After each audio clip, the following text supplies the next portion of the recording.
Ezra 4.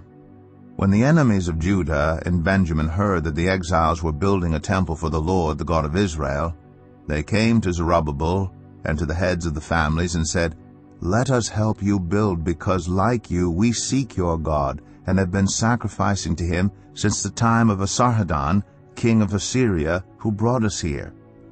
But Zerubbabel, Joshua, and the rest of the heads of the families of Israel answered, "You have no part with us in building a temple to our God. We alone will build it for the Lord, the God of Israel, as King Cyrus, the king of Persia, commanded us." Then the peoples around them set out to discourage the people of Judah and make them afraid to go on building.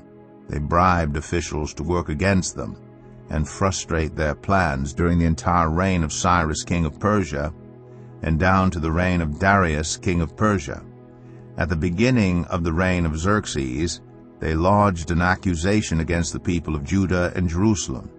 And in the days of Artaxerxes, king of Persia, Bishlam, Mithredath, Tabiel, and the rest of his associates wrote a letter to Artaxerxes. The letter was written in Aramaic script and in the Aramaic language. Rehum, the commanding officer, and Shimshai, the secretary, wrote a letter against Jerusalem to Artaxerxes, the king, as follows. Rehum, the commanding officer, and Shimshai, the secretary, together with the rest of their associates, the judges, officials, and administrators over the people from Persia, Urek, and Babylon, the Elamites of Susa, and the other people whom the great and honorable Ashurbanipal deported and settled in the city of Samaria and elsewhere in Trans-Euphrates. This is a copy of the letter they sent him. To King Artaxerxes, from your servants in Trans-Euphrates. The king should know that the people who came up to us from you have gone to Jerusalem and are rebuilding that rebellious and wicked city. They are restoring the walls and repairing the foundations. Furthermore, the king should know that if this city is built and its walls are restored, no more taxes, tribute, or duty will be paid, and eventually the royal revenues will suffer.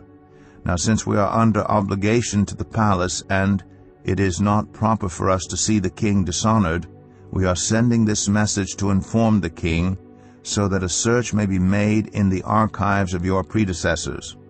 In these records you will find that this city is a rebellious city, troublesome to kings and provinces, a place with a long history of sedition. That is why this city was destroyed. We inform the king that if this city is built and its walls are restored, you will be left with nothing in Trans-Euphrates. The king sent this reply to Rehum, the commanding officer, Shimshai the secretary, and the rest of their associates living in Samaria and elsewhere in Trans-Euphrates. Greetings. The letter you sent us has been read and translated in my presence. I issued an order, and a search was made, and it was found that this city has a long history of revolt against kings and has been a place of rebellion and sedition. Jerusalem has had powerful kings ruling over the whole of Trans-Euphrates, and taxes, tribute, and duty were paid to them. Now issue an order to these men to stop work, so that this city will not be rebuilt until I so order. Be careful not to neglect this matter.